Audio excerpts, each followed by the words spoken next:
Welcome everyone. This is Yvonne Davis and David Steele of the Rocky Mountain Compassionate Communication Network. We are accredited facilitators with RMCCN, and this is my program, Unleash Your Creativity. It's a combination of The Artist's Way by Julia Cameron and Nonviolent Communication by Marshall Rosenberg. So today we're still in week 5. We're just finishing up week 5, which is recovering a sense of possibilities. So I wanted to start with something that has come up in the earlier videos, and I wanted to kind of tell you how the story ends, so to speak. All right, so we've been talking about this idea that people live on a kind of spectrum. And on one end of the spectrum is coffee. I knew you were going to say that. Okay, so at one end of the spectrum is living in a universe that is hostile and is coming from a place of fear and scarcity. And in that place, you always have to fight for everything you have. So in a way, you feel like a victim, like your needs aren't going to be met. You have to fight for them all the time. And then on the other end of the spectrum is the belief that we live in a friendly universe. And we're coming from a place of love and abundance and trust. We trust that our needs will be met. We don't have to fight to get our needs met. We simply need to ask. And in that way, we are able to, in a sense, manifest having our needs met. So when we live that way, we feel incredibly strong and powerful. So it's a very empowering viewpoint. I would say it's also kind of an optimistic viewpoint, you know, to believe that your needs will be met, to believe that you are loved and you are worthy of having your needs met. These are two very different ways of looking at life in the world. And that doesn't mean that we're completely on one end of the spectrum or completely on the other end of the spectrum. Usually we're kind of somewhere in between, and sometimes we shift back and forth based on what's happening in our lives. You know, but basically, on some level, you do need to make a decision. Which end of the spectrum do you want to live in, and commit to that? And what Don Juan Matus said to Carlos Castaneda is that you have to choose to believe and then act as if it's true. And we will probably go more into that as the program continues around the idea that our core beliefs, those beliefs are what we act out of. All of our thoughts, feelings, beliefs, words, actions, all of that comes out of those core beliefs, and that's how all the things we do, all the things we say is how we create our reality, and then it manifests and reflects back to us. So we have to make a choice to begin with. You know, which end of the spectrum are we going to commit to? Because you can't be in both at the same time. I don't think that's possible. So you're going to have to choose and then commit to that choice. And yes, you may slip out of it from time to time, but if you're committed, then you'll keep striving to get back to that place, which I'm guessing you're wanting to live in the place of love and trust and abundance and empowerment. That's certainly where I want to live. So as I said, I was going to share with you how the story ended. Can I finish or? Okay. So I had said that oftentimes, you know, I've had some fear around how the money's going to show up, but that I've, for the most part, committed to this idea of love and trust and abundance, and somehow the money always shows up. I can't explain to you how that's going to happen because I don't know. And so what I was just conveying to someone recently, because I used the word magic and they weren't comfortable with that word. So I was saying that it's not magical because it is actually happened. And it didn't just happen once. It's been happening for basically 9 years, maybe longer, but I can at least go back 9 years because I haven't had a job in 9 years. My last full-time permanent job was, I left that job in around February 1st, 2009. That job was with CBS. And then after I left that job, I have never since had a full-time permanent job. I've had lots of gigs. I've been self-employed. I've had side hustles, but I've never had, in that entire 9 years, I've never had a full-time permanent job. So, and I didn't know where the money was coming from either. So it just shows up, you know. I can't explain how. And that's why sometimes I call it magic. But one thing I know for sure is that I had to trust. So I was talking about this recently, and so if you've been watching the videos, then you've seen that when I was talking about that. And I may have just said, you know, honestly, I don't know where the money's coming from. I don't have it right now, and I don't know where it's coming from. So what I wanted to share with you is that, as always, the money did show up. So I had this client show up with a gig, and then I had someone sign up for Unleash Your Creativity workshop, and then I'm also getting paid from another gig that I finished. And so all told, you know, my bills are getting paid, and at least I know where the money's coming from for, let's say, at least another month. I don't know after that. So I'm sharing with you my journey because I think two things. One is that I need to reinforce what a powerful manifestor I am. I don't know how I do this. I can't explain it, but I've been doing it for 9 years. And I also want to show you that it is possible. You can live in that state of love and trust and abundance, and knowing that somehow, even though you can't explain it with your logical mind, somehow your needs will get met. So it is possible. I'm proof. I've been doing it for 9 years. So anyway, I just wanted to share with you that, as I said, the money did show up. I didn't know when. I had zero idea when we made that video. Absolute zero idea. And now I know, because the universe brought it to me, as it always does. Alrighty, I finished. So now you can go ahead and say what you wanted to say. Oh, it's gone. Oh, sorry. It doesn't fit anymore. Okay. So anyway, so we're now finishing up the video on possibilities and recovering a sense of possibilities. And so I really hope that this idea of the spectrum, on one end, fear and scarcity and hostile universe, and having to fight for everything, you know, feeling like a victim on one end, and on the other end, love and trust and abundance, and knowing your needs will be met, knowing you are worthy. I think that's really important, that sense of self-worth, you know, knowing you are worthy of having your needs met, just simply because you exist.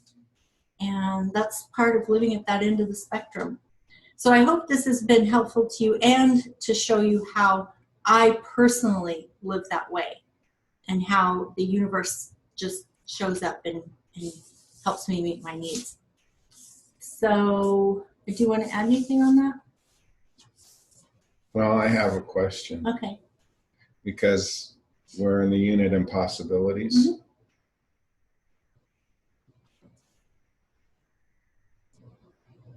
So do you think your behavior would be different if you didn't think it was possible to change? Absolutely. Yeah.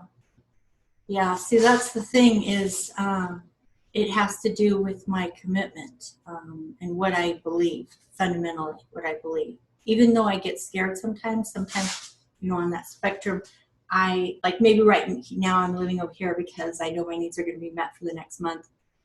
But yeah, sometimes I slip over here, I get scared. I wonder, oh my God, you know, have I been kidding myself for the past 9 years? It hasn't really been happening.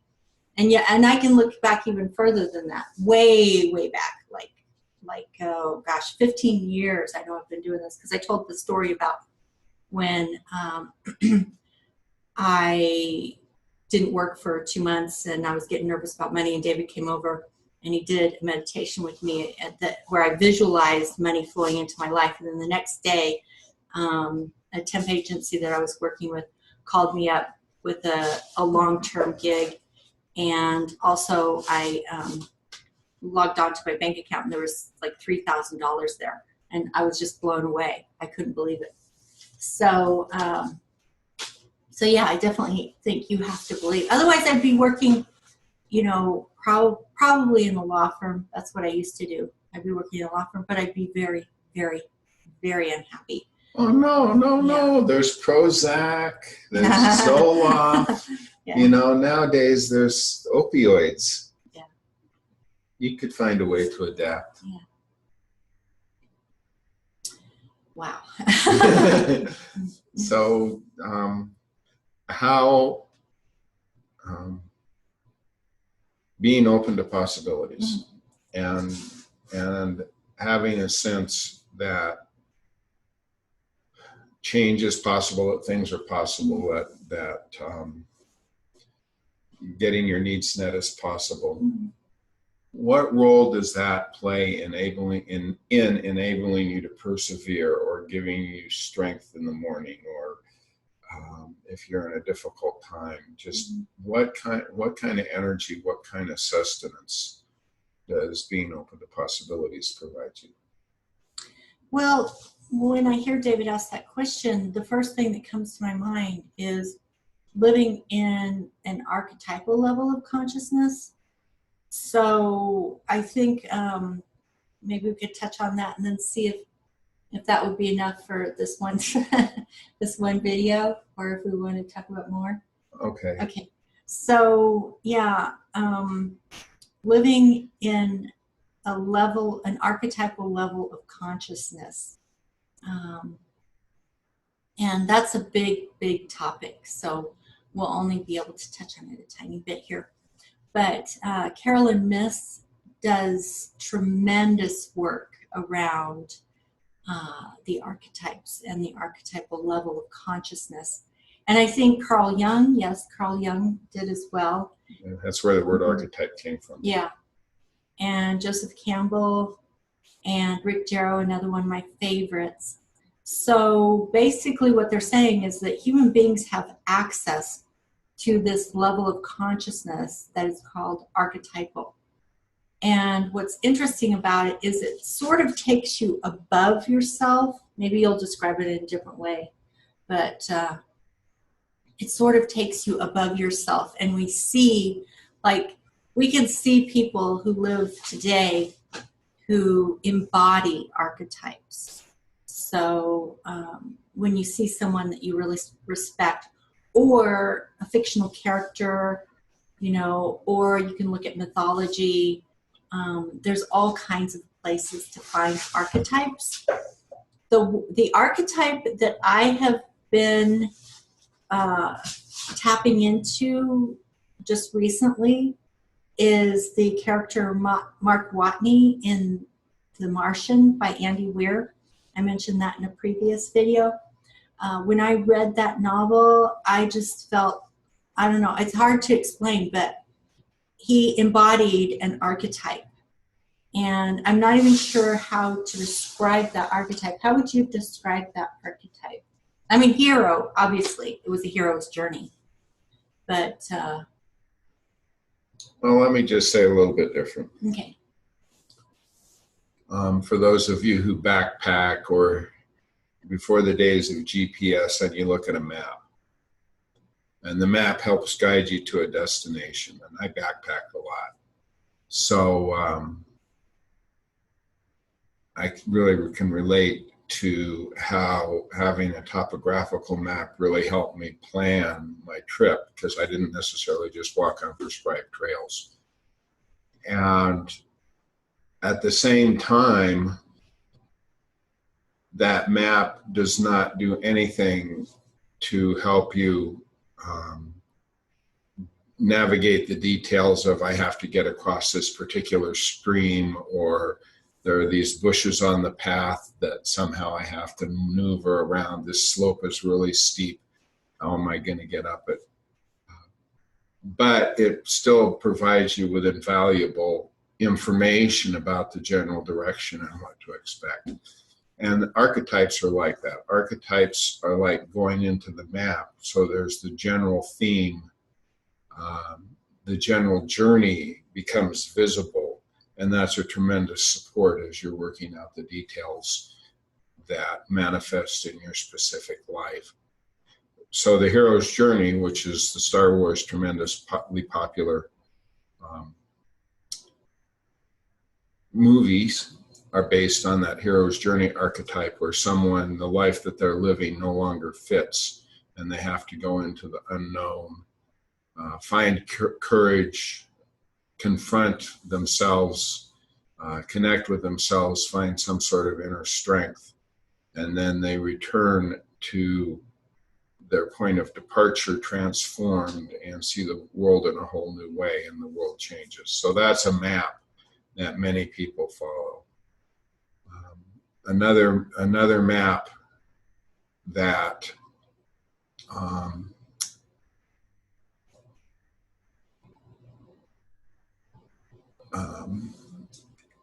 you could look at would be the map of the devout one. So Thich Nhat Hanh comes to mind. So someone who has a calling that it's not based in confusion and stepping into the unknown like the hero's journey, but just a calling, a cause, an energy that they are so devoted to. And how do I live this devotion in my daily life? And how does that sustain and nourish me? And how do I coordinate my actions around that devotion? And so the devoted one, I'm thinking of a gentleman that I personally knew. His name is Hari Ji, and he has an ashram. He's Hindu. He has an ashram in California. But he was given a challenge by a guru that he visited in India that said, if you want to give up your material life, you step out into a market, you give away all of your stuff and go hang out in this town square and do it for 3 days.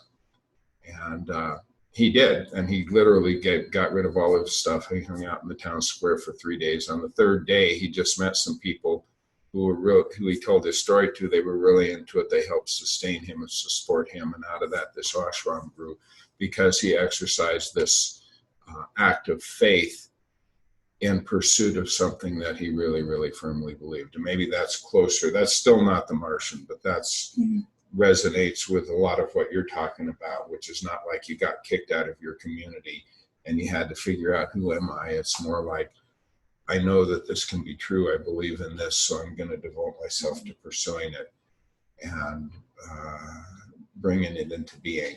So I know those are two examples of maps and archetypes. Yeah. Okay. I think that's really helpful and probably a good place to stop this video today. And I want to say one other thing, because it's no coincidence that possibilities comes before abundance in the artist's way. And if you think about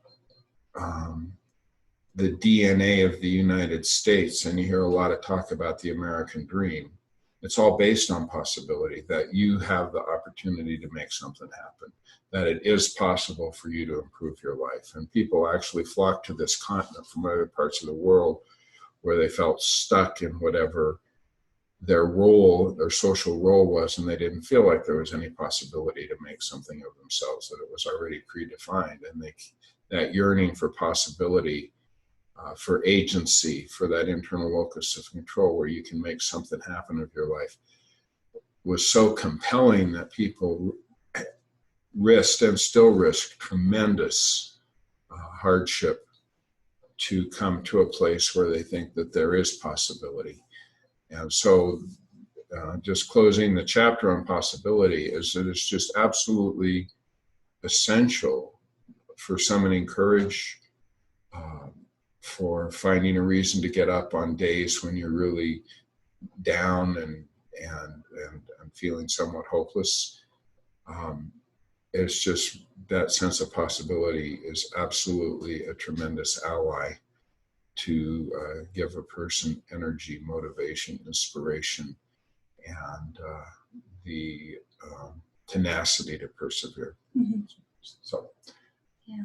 and then you, when you get comfortable with the possibility, you can step into that world of abundance. Yeah. All right. That was really good. So, but I also think that was so much rich material that this is probably a good stopping place. So in that case, we will bring this to a close. And as usual, I request that if you have not subscribed to this channel, please subscribe and click the bell for notifications and click like on this video. Share with your social media and your friends and family. And if you have any questions or comments, please leave them in the comment boxes below. And we will see you tomorrow. Bye-bye.